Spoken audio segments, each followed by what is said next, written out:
E nós começamos mais um Liberdade de Opinião direto do Rio de Janeiro, onde encontramos o jornalista Sidney Rezende. Tudo bem, Sidney? Olá, tudo bem, tudo ótimo, bom dia. Senhoras e senhores, muito bom dia. Vamos em frente, então, para os nossos assuntos do dia desta quinta-feira, Sidney. E começamos com uma troca de farpas, rusgas, entre o ministro da Economia, Paulo Guedes, e o presidente da Câmara, Rodrigo Maia. Guedes acusou Maia de interditar no Congresso Nacional as privatizações, num suposto acordo com partidos de esquerda, depois de Maia questionar o ministro sobre uma suposta interdição da discussão da reforma tributária. Nós separamos aqui um trecho da fala do ministro Paulo Guedes. Vamos acompanhar. Não há razão para interditar as privatizações. Há boatos de que haveria acordo do presidente da Câmara com a esquerda para não pautar as privatizações. Nós precisamos retomar as privatizações, temos que seguir com as reformas. Você acredita nisso, Sidney, que as privatizações não estão andando por um suposto acordo, um conluio do presidente da Câmara, Rodrigo Maia, e partidos de esquerda para desgastar o presidente Bolsonaro? Lá vou eu com meus exemplos aí, eu sei que o senhor e a senhora gostam, porque me mandam mensagens achando que isso é divertido.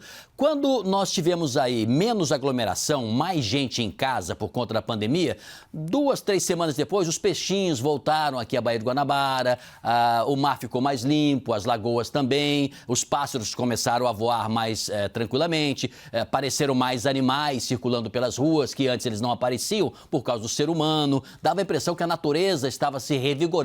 E estava mesmo, porque o ser humano deu uma acalmada. Deixa eu pegar esse exemplo e para você e a senhora e o senhor entenderem, e vamos aqui agora voltar para a história do Congresso Nacional, o Poder Legislativo, o Poder Judiciário.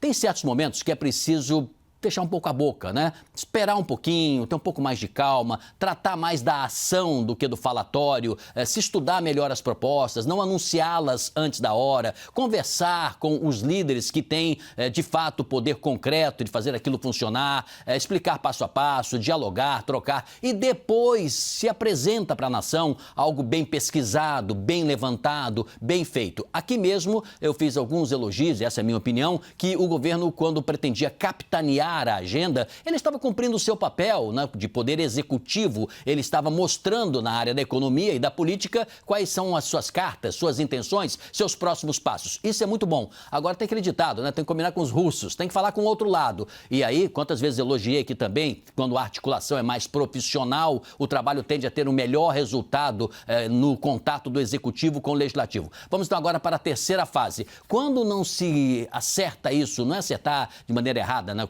que muitas vezes se utiliza essa expressão. Não, quando não se trata item a item de maneira clara e transparente, aí começam os curtos-circuitos. Há um curto-circuito entre o presidente da Câmara, Rodrigo Maia, e a equipe econômica e o ministro Paulo Guedes. Mais até com Paulo Guedes do que com a equipe econômica. Há um curto-circuito. Há um curto-circuito entre políticos e seus vários grupos no Congresso Nacional, mas não é isso que está prejudicando o Executivo. O Executivo tem feito idas e vindas, né? E isso prejudica muito o entendimento. Então, sim, tanto privatização, reformas em geral, reforma tributária e administrativa, tudo está patinando e os peixinhos não vão voltar enquanto essa turma ficar mais na rua e menos em casa. Então, estudar mais, apresentar coisas mais bem acabadas. Me parece que nós estamos aí num show de improviso. E não está bom. Agora, depois dessa declaração do ministro da Economia, sugerindo aí um suposto conluio, um acordo entre Rodrigo Maia e partidos de esquerda para inviabilizar privatizações, nós ouvimos o presidente da Câmara, Rodrigo Maia. Quem conversou com ele foi a âncora da CNN, Daniela Lima. E o que disse o Rodrigo Maia? Que, preste atenção, que Paulo Guedes está desequilibrado e sugeriu que ele assista ao filme A Queda, que narra as últimas horas do ditador Adolf Hitler no poder. É uma resposta dura, não é, Sidney? Há ponto de retorno para uma relação tão desgastada entre duas figuras que, independentemente dos nomes, mas do ponto de vista institucional, são fundamentais, por exemplo, para a discussão das formas de financiamento do programa Renda Cidadã, do andamento da reforma tributária, até do andamento das privatizações? Sempre há uma porta e uma janela para a volta, né? Os atores Elizabeth Taylor e Richard Burton separaram tantas vezes, voltaram, depois as turras separaram de novo, depois voltaram novamente e assim N vezes. Sempre se tem, mas é preciso que haja amor, né? Que haja paixão, que haja proximidade. Então, adaptando essa relação, o que está acontecendo? Nós estamos aí com uma eleição presidencial antecipada, aí o presidente da República acaba tendo uma responsabilidade nisso, é preciso falar menos em 2022 e mais de ações concretas. Estamos no meio de um governo que não conseguiu concluir ainda as suas promessas de campanha. Ontem eu tive o cuidado de dar uma olhadinha nos planos de governo e nas principais entrevistas do presidente Jair Bolsonaro e vi ali que ele tinha muita intenção quando candidato e depois já eleito, mas ainda não tinha tomado posse, e depois verifiquei também que não conseguiu entregar o que ele imaginava fazer, expectativa e realidade. Agora, o que disse Rodrigo Maia foi muito pesado. Estamos falando ali no fim de uma ditadura em que Adolf Hitler, ele vai perdendo o seu poder e começa a perder a noção da realidade. Ele imagina que as suas tropas ainda tenham condições de reagir contra os aliados quando ela já estava destruída e os adversários dele, principalmente os russos, já estavam chegando a Berlim, muito próximo dele, e depois acabou tendo um suicídio literal porque ele, enfim, acabou por responsabilizar os outros como se ele não tivesse culpa, quando a Alemanha, na Segunda Guerra, já estava ali mais do que derrotada. Só faltava homologar e assim aconteceu em 1945. Então, quando o Rodrigo Maia dá esse alerta, faz essa comparação, alguma coisa como diz, olha, você está desequilibrado porque você perdeu a noção da realidade. E quando alguém diz isso para você, você tem duas saídas de fato, Colombo, aí você está certo. Se recompõe ou não recompõe. Quer dizer, você conversa e diz, olha, vamos lá, deixa eu humildemente aqui corrigir o meu temperamento, né? E o que eu fiz de errado, o que é preciso para isso? Ou você diz, não tem jeito, vou ficar bicudo e não vou mais brincar com você. E se Rodrigo Maia continuar apertando o passo, vai colocando cada vez mais Paulo Guedes contra a parede. Eu estou achando assim que o ministro da Economia vai a cada dia perdendo os seus superpoderes que não tem mais e talvez nunca tenha tido, né? Apenas aparentemente, e isso faz com que gere um pouco mais de incerteza no mercado financeiro, agora e nos próximos meses.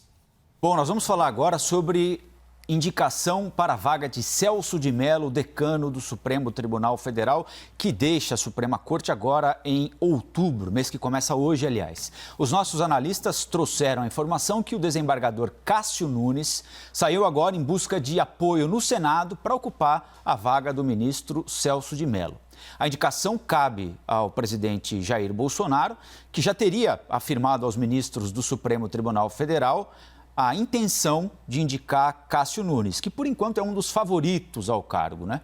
Sidney, é um nome que não aparecia entre os cotados em nenhum momento, a não ser a partir de ontem de manhã, o nome dele foi cotado para assumir a vaga do decano Celso de Mello no Supremo Tribunal Federal. Como é que você avalia essa indicação? Uma surpresa num primeiro momento?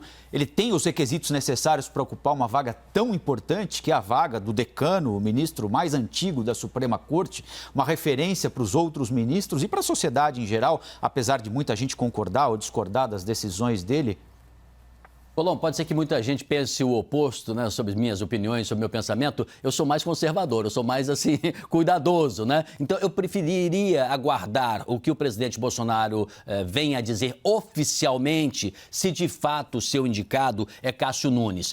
Há sinalização que sim, inclusive que o presidente Bolsonaro teria buscado o caminho do diálogo com o ministro Supremo Gilmar Mendes, conversar com ele, falar dessa indicação, falar das suas intenções com relação a quem ele gostaria de ocupar a pasta, o lugar de Celso de Mello, não a pasta, o lugar de Celso de Mello, e que teria já objetivamente colocado na mesa, que é Cássio Nunes. Vamos imaginar que seja, tá? Porque eu não estou seguro se de fato será ele, mas vamos imaginar que seja. Tem uma coisa interessante. A oposição não viu com maus olhos a indicação dele, não. Eu conversei ontem com líderes importantes da oposição no Senado. Eles disseram, olha, a gente torce para que ele se faça um bom desempenho, seja sabatinado, se ele for escolhido, né? E que se saia muito bem. Eu vou até literalmente falar o que um deles me disse, porque está aqui anotado. O Randolph, o senador Randolph, por exemplo, tão combativo, ele diz o seguinte, olha, considerando as apostas e os perfis já cogitados, a indicação até me trouxe surpresa.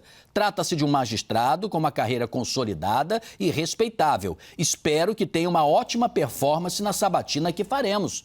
não foi contra ele, não. A bancada do Piauí está feliz da vida. Seria a primeira vez que um piauiense ocuparia a alta corte. Então, ali está fechado também, né? A verdade é que o Piauí é um estado pequeno, com uma relevância proporcional também no Congresso Nacional, mais nobre, mas, no entanto, é importante quando um estado fecha a questão aí, oposição e situação, favoravelmente a um natural daquele estado. Então, isso aí é interessante, é bom também. Alguns bolsonaristas não gostaram, disseram, ele é advogado, estava numa lista tríplice, a presidente Dilma acabou optando por ele. Ora, não se pode apagar um governo do período biográfico de alguém porque você pensou a favor ou contra ele. Então isso é uma bobagem, mas de qualquer maneira, apesar de ser um nome fora, que correu por fora, mais discreto, uma pessoa não tão conhecida assim, tem gente que acha que ele tem condições para isso. Agora, existe uma fofoquinha aí, isso aí eu vou contar apenas como uma história de corredor, porque eu não sei exatamente isso, que o presidente Luiz Fux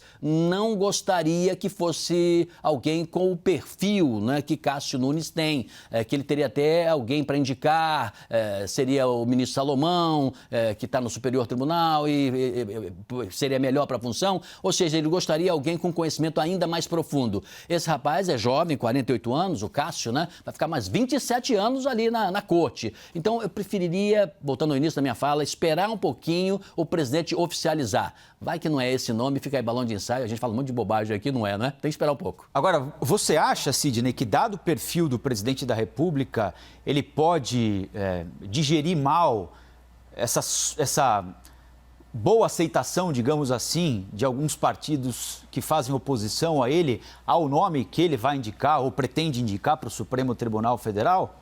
Ele normalmente digere mal e ele já disse isso. Quando a imprensa, né, vê com bons olhos alguma coisa, ele já não gosta. Quando a oposição abraça, né, alguma tese ou alguém, ele retrai um pouquinho. Mas olha, é engraçado, eu tenho medo de falar o que eu falo aqui, porque eu posso estar totalmente errado, mas me deu a sensação, Colombo, que ele está mais de olho no Nordeste, sabe? Ao colocar um nordestino, alguém identificado com aquela região, me pareceu mais forte até do que ser alguém terrivelmente evangélico ou ser alguém conservador de direita. O presidente está muito interessado em jogar a rede para pegar os peixes, né, a grande quantidade de peixes simpáticos ao PT, que durante muito tempo aquela região foi uma região mais petista, mais à esquerda, mais agradecida por causa do Bolsa Família. O presidente está nessa trilha, né? Por isso que o Renda Cidadã, de alguma maneira, dá um certo parâmetro de competição. O presidente que mais fez pelos pobres, né? Um discurso que beira um pouco o populismo também. O presidente, me parece que com esse movimento ele vai nessa linha. Até porque se ele for reeleito, ele vai ter condições de indicar outros integrantes para o Supremo Tribunal Federal. E vai dar uma de Trump, assim, né? Cada indicação, mais para a direita. Cada indicação, mais para a direita. Portanto, vai atingindo também, de certa forma, e agradando aqueles mais conservadores, mais reacionários também, né? Que entendem que o Supremo está indo para um lado que não seria bom para quem pensa como Bolsonaro. Pois é, lembrando que neste mandato aqui o presidente vai indicar o substituto do decano Celso de Mello e no ano que vem o substituto do ministro Marco Aurélio Mello. São as duas indicações no primeiro mandato. E como lembrou o Sidney, se ele for reeleito, terá direito a outras indicações. Vamos falar agora de um assunto que preocupa e muito aos brasileiros. Mais de 13 milhões de brasileiros estão sem emprego, segundo dados do IBGE. No segundo trimestre do ano, a taxa de desemprego bateu recorde, chegou a 13,8%. Por outro lado, o Ministério da Economia anunciou o crescimento dos postos com carteira assinada agora em agosto. 249 mil vagas, é o segundo mês com saldo positivo. A equipe econômica indicou que deve prorrogar aquela medida que permite temporariamente um acordo entre patrões e empregados. Redução de jornada por redução de salário. Sidney, nós estamos vendo aí o desemprego ainda em alta. Por outro lado, houve um aumento ligeiro, mas um aumento pelo segundo mês consecutivo nas contratações formais. Como é que você avalia esses números aí? Para que rumo o mercado de trabalho brasileiro está indo? Eu tenho muito respeito por quem trabalha na área econômica e tem que achar uma solução sem dinheiro, né? Tem que ser criativo e, ao mesmo tempo, saber manejar com os instrumentos necessários. Então, repare, quando tem o auxílio emergencial, é para evitar o colapso, né? Inclusive para o desempregado, além daqueles que já estavam abaixo do radar, sem emprego nenhum há muito tempo, que nem documentação tem. Então, tem esse detalhe. Segundo, é preciso que a economia cresça para incluir os excluídos. E a economia não vai crescer agora, então não se pode contar muito com essa ferramenta, mas se tem que lutar por ela. Terceiro, você tem que estimular as empresas a não demitirem.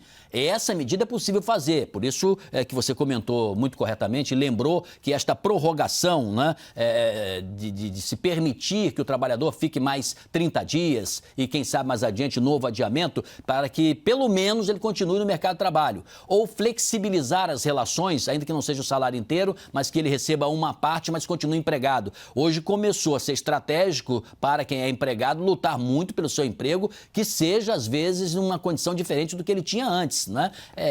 Dilapida um pouco as relações de trabalho, não resta dúvida, isso não é nada bom, mas a manutenção do emprego é muito importante. Então o que acontece? Na prática, o que o governo está fazendo é tentar evitar mais desemprego. Tem um outro aspecto que as estatísticas são traiçoeiras, é aquela pessoa que já nem procura mais emprego, não é? E tem as outras que já estão no subemprego e outras que estão entrando agora no subemprego. Vão ser ambulantes, vão ser camelôs, vão vender coisas em casa, mas para isso é preciso também que a Covid-19 seja debelada ou controlada, porque se as pessoas não têm já muito poder aquisitivo, estão sem dinheiro no bolso e ao mesmo tempo elas não circulam na cidade, não vai ser nas ruas que você vai encontrar o consumidor. É preciso criar alternativas. Por isso, os meios digitais, até entre os mais pobres, através do telefone celular, eles acabam criando uma opção para que você diga, olha, eu tenho algo para vender, você quer comprar? Eu entrego na sua casa, ou eu mando o correio entregar, ou eu arrumo uma maneira de se permitir que isso aconteça.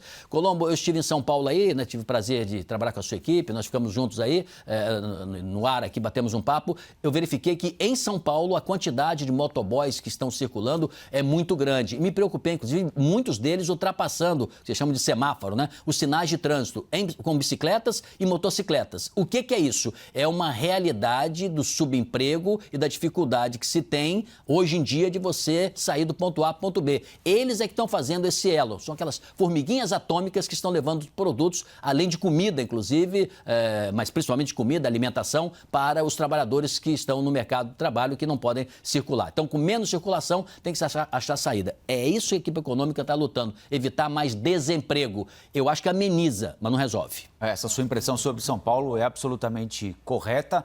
Aliás, os motoboys, como são chamados em São Paulo, são hoje, segundo a Prefeitura, as principais vítimas do trânsito na capital. Por muito tempo, as principais vítimas foram os pedestres. A partir da pandemia, passaram a ser os motociclistas, motoboys, por razões óbvias, porque passaram a circular com muito mais frequência pela cidade.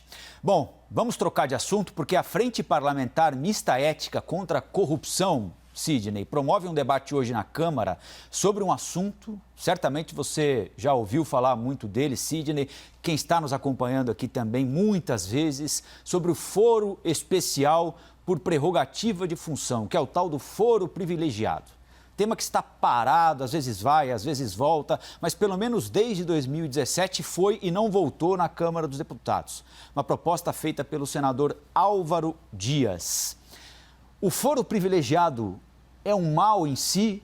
Deve ser extinto? Devem existir regras intermediárias para quem ocupa cargo público? Qual a sua avaliação sobre esse tema? E é bom retomar essa discussão neste momento, Sidney? Fundamental, isso tem que ser revisto. Extinguir, eu não sou a favor, mas sou a favor de fazer uma revisão. E eu fui fazer uma pesquisa outro dia sobre isso, não é? E verificando que você vai tocar nesse assunto, eu recuperei essa pesquisa, que mostra o seguinte, os limites do privilégio. A vida brasileira está cercada de privilégios para cargos de alto escalão, para cúpula, para elite governamental e de poder em geral. Então, eu fui ver o seguinte, isso começou já na primeira Constituição brasileira, 1824, no Império. Ali tinha um artigo, o artigo 99, que dizia o seguinte, o imperador tinha privilégio absoluto. A pessoa do imperador, ela era inviolável e sagrada com relação à sua circulação, não estando sujeito a responsabilidade alguma alguma, o imperador podia fazer o que ele quisesse, que ele estava coberto pela lei. Isso em 1824. Aí vem a República. Você fala, vai mudar, né? A monarquia foi embora, agora vai mudar. Não, os privilégios continuaram e foram alargando. Em 1891, nós tivemos uma Constituição muito rápida, por exemplo, apenas o presidente seria submetido a foro privilegiado. Em caso de crime comum, aí seria o Supremo, o STF, que julgaria o presidente. E em caso de crime de responsabilidade, o Senado. Mas o privilégio continuou. O imperador foi embora, mas o presidente acabou se beneficiando. Aí vem uma nova Constituição e em todas elas foi se alargando os privilégios. Em 34, por exemplo, se estendeu não só ao presidente, aí começa aos ministros da Corte Suprema, ministros de Estado, ministros de Tribunal, Tribunal de Contas, da Procuradoria, os juízes federais, embaixadores. E de 34 para frente, todas as outras constituições mais privilegiados. Aí você fala assim, mas não, isso vai acabar na democracia. Ou pode pensar assim, na ditadura acaba, né? Depois de 64. Não, continuaram ali os privilégios e aumentaram. Inclusive a Constituição ali no período da ditadura. Aí você fala, vem a democracia, agora vai mudar tudo. Colombo, mais privilégios ainda. Eu cheguei até a tirar fotografia aqui no meu celular, porque eu imaginava que pudesse dar tempo de eu abrir. Ela completou 3 fotos com a quantidade de cargos e de funções privilegiadas no Brasil. Isso precisa ser revisto. O foro privilegiado é importante para um parlamentar quando ele tem que ter a liberdade para denunciar. Ele não pode ser perseguido. Então, ele é perfeito. Mas, caso contrário, todos os outros cargos precisam de revisão. Hoje tem cargos que você não tem ideia. 3 páginas de fotografias, letra bem pequenininha, uma atrás da outra. Não precisa mudar? Precisa. Sidney, ótima quinta-feira e até amanhã, hein? Até amanhã.